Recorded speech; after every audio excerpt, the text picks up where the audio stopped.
लिए दो बार seat sharing को बहुत सहजता से, बहुत एमिकेबली हम लोग इसको सुलझा चुके हैं।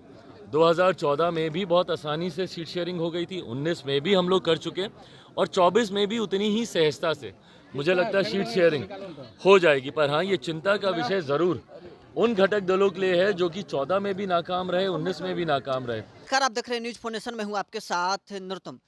इंडिया गठबंधन में सीट बंटवारे पर अभी तक कोई बात नहीं बनी है। वहीं अब कांग्रेस पार्टी पूछने लगी है कि इंडिया गठबंधन में तो बातचीत भी चल रही है, एनडीए गठबंधन में अभी तक क्या हुआ है। इसको लेकर लोक जनशक्ति पार्टी रामविलास के राष्ट्रीय अध्यक्ष चिराग पासवान ने बड़ा बयान दे दिया है। चिराग पासवान कह रहे कि हम लोग तो दो बार सीट शेयरिंग अच्छी तरह से कर लिए थे 2014 और 2019 में।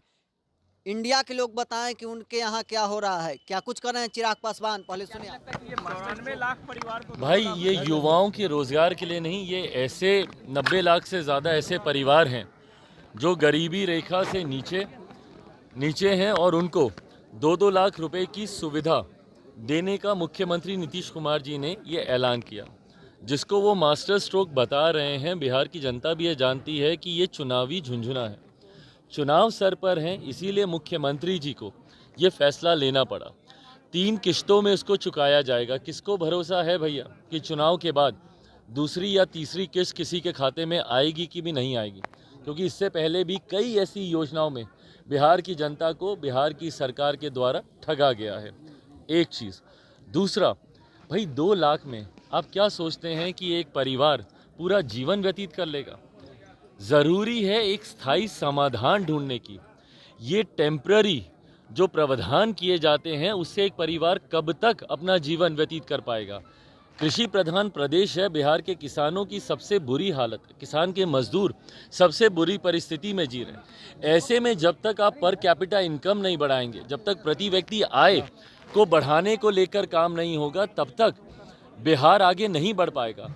पर प्रति व्यक्ति आय तब बढ़ेगी ना जब बिहार में राजस्व बढ़ेगा, जब रेवेन्यू जनरेशन होगा। रेवेन्यू जनरेशन को लेके क्या सोच है मेरे मुख्यमंत्री के पास, क्या विजन है इनके पास? इनके पास कोई विजन नहीं है। इसीलिए ये रेवड़ियाँ चुनाव से पहले बांटने का ये सरकार प्रयास कर रही है। पर बिहार की जनता भी अच्छे से जानती है कि भैया अगर 2 लाख रुपए आपने दे भी दिया किसी भी तरीके से, जीवन तो नहीं व्यतीत होगा ना।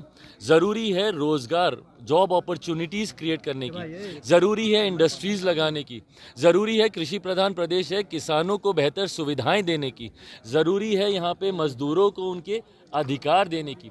जो न्यूनतम वेतन का हम लोग जिक्र करते हैं, या जितना भी ऐसे मज़दूर हैं जो कि अनऑर्गेनाइज सेक्टर में हैं, उनको किस तरीके से सरकारी योजनाओं के साथ जोड़ा जाए, इस दिशा में चर्चा करने की जरूरत है, ना कि ये रेवड़ियां बांटकर। इससे किसी का भला नहीं होने वाला। रैंडमली देने की बात कर रहे हैं, क्या सही होगा रैंडमली देना? भाई, रैंडमली का आधार क्या है ये तो ये सरकार ही बताएगी, पर इस सरकार ने आज तक किसी चीज़ का आधार तो बताया नहीं।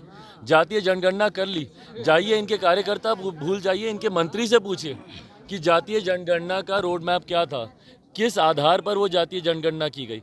किसी को नहीं पता कि इनकी योजनाओं का आधार क्या होता है। ऐसे में रैंडमली करेंगे तो ये बैकडोर चैनल खोल रहे हैं। जिस तरीके से सरकारी नौकरियों में बैकडोर खोले जाते हैं कि भैया जो सही में जो काबिल होते हैं उनको तो नौकरी नहीं मिलती, पर जिनके पास मंत्री की पैरवी होती है, या जिनके पास रिश्वत देने के पैसे होते हैं, या जिनके पास कोई और पैरवी होती है, उनको ज़रूर नौकरी मिल जाती है। पर ऐसे काबिल लोग आज भी बिना नौकरी के हैं, और ऐसे लोग सरकारी नौकरी में चले जाते हैं जो कि कतई उस पद के काबिल नहीं होते।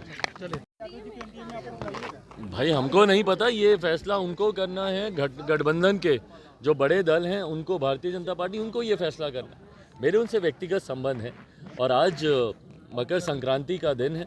दही चूड़ा का आयोजन हम लोगों ने रखा है और इसमें व्यक्तिगत तौर पर सबको हमने आमंत्रित करने का हमने प्रयास किया।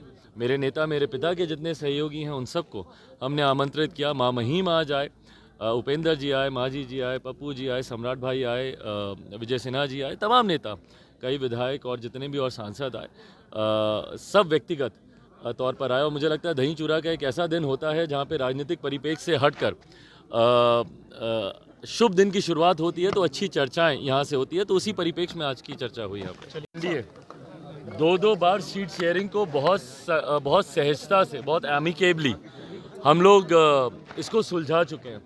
2014 में भी बहुत आसानी से सीट शेयरिंग हो गई थी, 19 में भी हम लोग कर चुके और 24 में भी उतनी ही सहजता से मुझे लगता है सीट शेयरिंग हो जाएगी। पर हाँ, ये चिंता का विषय ज़रूर उन घटक दलों के लिए है जो कि 14 में भी नाकाम रहे, 19 में भी नाकाम रहे।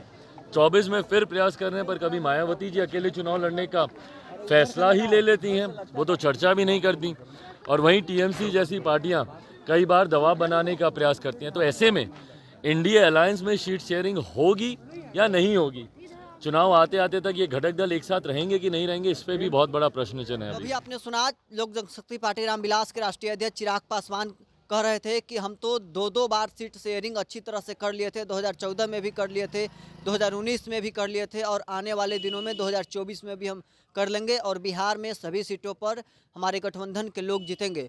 वहीं उन्होंने नीतीश कुमार पर भी जमकर हमला बोला है, कहा कि नीतीश कुमार जी आज 2-2 लाख रुपये दे रहे हैं, घोषणा किए हैं, क्या अब वो बिहार में 18 साल बाद उन्हें अब गरीब याद आया है? क्या कुछ कर रहे थे लोक जनशक्ति पार्टी के राष्ट्रीय अध्यक्ष चिराग पासवान, आपने सुना। अभी तक के लिए बस इतना ही। आप बने रहे न्यूज़4 नेशन के साथ।